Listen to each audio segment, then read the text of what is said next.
Assalamualaikum warahmatullahi wabarakatuh.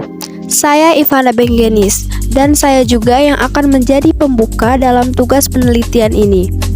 Di sini, saya akan menjelaskan mengenai sikap berkompetisi dalam kebaikan yang berada di lingkungan tempat tinggal saya, yang dilakukan dengan melaksanakan sholat 5 waktu. Berkompetisi dalam kebaikan sendiri sama halnya dengan berlomba-lomba dalam berbuat kebaikan. Contohnya ialah tidak menunda-nunda dalam berbuat kebaikan, seperti melaksanakan sholat. Nabi Muhammad SAW bersabda, "Barang siapa yang sengaja meninggalkan sholat, berarti ia telah kafir secara terang-terangan." Dalam hadis lain juga disebutkan, barang siapa yang sengaja meninggalkan sholat, berarti telah lepas darinya perlindungan Allah dan Rasul-Nya. Sholat adalah panggilan Allah. Olehnya, sebagai umat muslim, wajib hukumnya melaksanakan perintah Allah Subhanahu wa Ta'ala. Sholat sebagai bentuk ketakwaan umat kepada Allah, karena yang memberi nikmat kehidupan di muka bumi adalah kuasa Sang Pencipta. Sebagian ulama juga menyatakan bahwa orang yang meninggalkan satu sholat wajib saja hingga keluar waktunya, maka dia kafir. Sebagian ulama lainnya juga berpendapat, seseorang menjadi kafir jika meninggalkan sholat secara mutlak. Maka dari itu, saya akan memberikan solusi agar kita dapat senantiasa melaksanakan sholat 5 waktu dalam berkompetisi dalam kebaikan. Yang pertama, selalu mengingat akhirat. Karena hidup di dunia ini hanya sementara, tidak ada yang kekal selain Allah Subhanahu wa Ta'ala. Yang kedua, memperbanyak istighfar, karena rasa malas bisa datang kapan saja. Makanya, jika kita sering mengucapkan istighfar, bisa menghilangkan rasa malas tersebut. Yang ketiga, menjauhi hal negatif. Cobalah untuk menghindari hal-hal yang bernilai negatif atau tidak baik untuk diri sendiri. Yang keempat, berteman dengan ahli ibadah agar dapat membantu untuk meningkatkan amal ibadah kita. Yang kelima, memahami konsep waktu, karena tidak ada yang bisa menjamin hal paling misteri di muka bumi kecuali waktu. Hadis riwayat Imam Bukhari bersabda, "Jika kamu berada di sore hari, jangan tunggu pagi hari. Dan jika kamu berada di pagi hari, jangan tunggu sore hari. Gunakanlah waktu sehatmu untuk persiapan saat sakitmu, dan kehidupanmu untuk kematianmu." Inilah akhir penjelasan saya mengenai penelitian yang saya lakukan di tempat tinggal saya. Kalau begitu saya akhiri. Wassalamualaikum warahmatullahi wabarakatuh. Assalamualaikum warahmatullahi wabarakatuh. Saya Nia Daniati. Saya akan menjelaskan mengenai etos kerja yang berada di lingkungan tempat tinggal saya yang dilakukan dengan cara bergotong royong. Gotong royong sendiri adalah wujud kerjasama untuk bisa mencapai tujuan bersama. Seseorang yang melaksanakan gotong royong bisa membuat pekerjaan lebih efektif serta dapat mempererat tali persaudaraan dan kesatuan di lingkungan masyarakat. Sedangkan seseorang yang tidak mengikuti gotong royong akan merasa malu dan berat hati jika bertemu dengan masyarakat sekitar. Begitu juga sebaliknya, jika ada sebagian dari masyarakat tidak mau ikut dalam gotong royong, maka dia akan dikucilkan di masyarakat. Untuk itu, saya akan membagikan beberapa solusi agar kita dapat mewujudkan sikap bergotong royong dalam etos kerja. Yang pertama, melakukan komunikasi agar kita dapat memahami kondisi orang-orang saat akan membantu atau menolongnya. Kedua, menghargai perbedaan agar dapat membangun rasa saling menghargai dan menghormati. Ketiga, peduli terhadap lingkungan, karena dengan bergotong royong, lingkungan akan lebih bersih dan terjaga. Keempat, punya rasa kemanusiaan supaya dapat melindungi setiap manusia dan memperlakukannya sesuai dengan hakikat makhluk hidup. Kelima, bersikap adil karena dapat membuat orang lain memiliki pemikiran bahwa semua orang berhak mendapatkan perlakuan yang sama. Dan yang terakhir adalah membangun rasa solidaritas agar membuat kita merasa bisa dengan ikhlas membantu.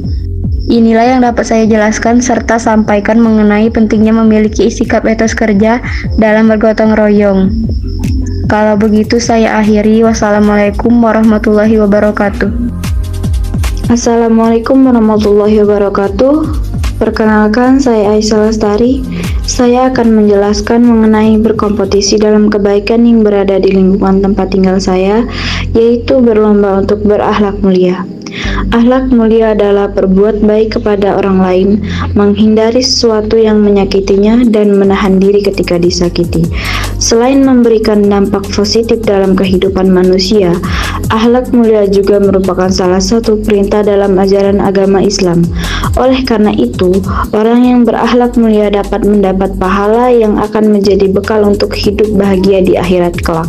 Sedangkan orang yang tidak memiliki akhlak, maka kehidupan akan menjadi berantakan.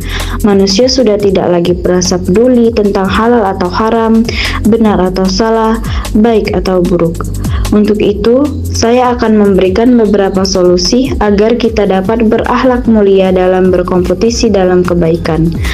Yang pertama, yaitu beribadah. Ibadah adalah sebuah cara dan wasilah yang paling utama untuk melatih dan mendidik diri kita untuk menjadi lebih baik. Yang kedua, melatih diri. Akhlak yang mulia tidak dapat diperoleh dengan hanya terdiam diri. Justru dengan berlatih itulah, maka Allah akan memperbaiki akhlak kita. Yang ketiga, membaca Al-Quran. Al-Quran adalah petunjuk utama dalam berakhlak mulia. Yang keempat, memotivasi diri. Apabila kita ingin memperoleh akhlak yang mulia, maka hendaknya kita senantiasa memotivasi diri dengan mengkaji keutamaan akhlak mulia yang telah disebutkan dalam Al-Quran dan As-Sunnah. Dengan motivasi diri inilah kita menjadi lebih semangat dan senantiasa berusaha memperbaiki akhlak menjadi lebih baik. Dan yang terakhir, merasa takut akan akibat akhlak tercela. Buruknya akhlak dapat mengurangi kedudukan kita di sisi Allah, karena buruknya akhlak juga merupakan perbuatan maksiat. Baik, inilah yang dapat saya jelaskan serta sampaikan mengenai pentingnya berkompetisi dalam kebaikan, yaitu memiliki akhlak mulia. Saya akhiri. Wassalamualaikum warahmatullahi wabarakatuh. Assalamualaikum warahmatullahi wabarakatuh. Perkenalkan, nama saya Renata Anissa. Saya akan menjelaskan dan menerapkan mengenai etos kerja. Bekerja tepat waktu. Cara pertama dalam menerapkan contoh etos kerja di kantor adalah dengan selalu bekerja tepat waktu. The Balanced Career menyebutkan bahwa salah satu cara mudah untuk menunjukkan etos kerja adalah selalu datang tepat waktu ke kantor. Bahkan, kalau bisa datanglah ke kantor beberapa menit sebelum waktu absen. Hal itu untuk menghindari rasa terburu-buru sebelum bekerja. Jadi, kamu bisa merasa lebih rileks sebelum mulai bekerja. Dan ada juga seseorang yang terlambat bekerja karena ada beberapa alasan seperti sakit, keluarga sakit, kematian orang dekat, masalah kendaraan, dan lain-lain. Ada juga seseorang yang tidak pernah terlambat datang ke kantor karena buat memenuhi kebutuhan hidup. Untuk itu, saya akan memberikan solusi agar kita tidak terlambat bekerja dan mewujudkan etos kerja. Yang pertama, hindari bergadang, karena bergadang membuat kita kurang tidur dan kesiangan. Kedua, hindari aktivitas berlebihan di malam hari. Ketiga, siapkan semuanya di malam hari seperti setrika pakaian, tas dan peralatan yang perlu dibawa, laptop, dan alat elektronik lainnya. Keempat, berangkat lebih pagi.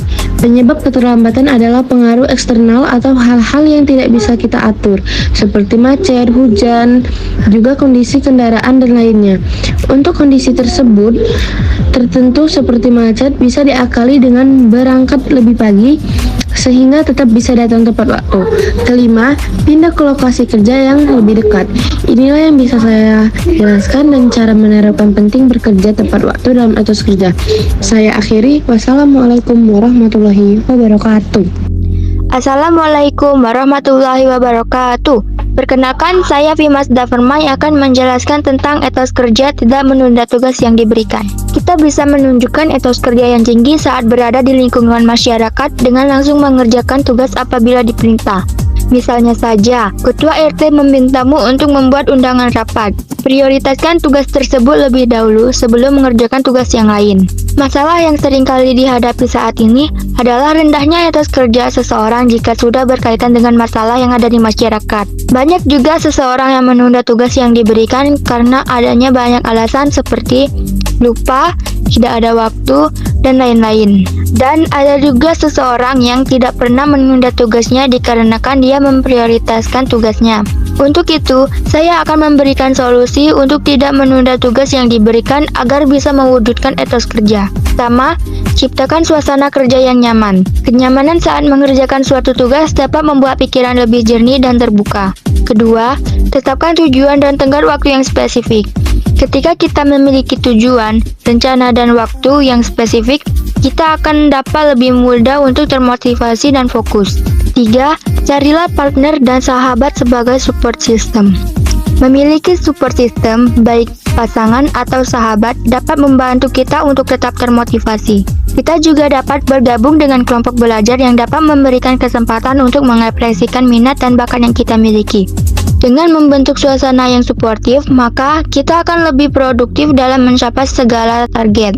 Demikianlah beberapa informasi yang dapat saya sampaikan untuk mengatasi kebiasaan menunda-nunda tugas. Kebiasaan tersebut dapat menyebabkan hilangnya kesempatan, rusaknya hubungan, dan dampak negatif pada kesehatan mental. Namun, dengan kesadaran dan usaha, kita dapat mengatasi penundaan dan mengembangkan kebiasaan untuk mengambil tindakan yang menuju tujuan kita. Dengan menetapkan tujuan yang spesifik, membuat jadwal, menghilangkan gangguan, mendapatkan dukungan, dan mengambil tindakan yang konsisten, kita dapat memutus siklus penundaan dan mencapai kesuksesan dan kepuasan yang lebih besar dalam hidup kita.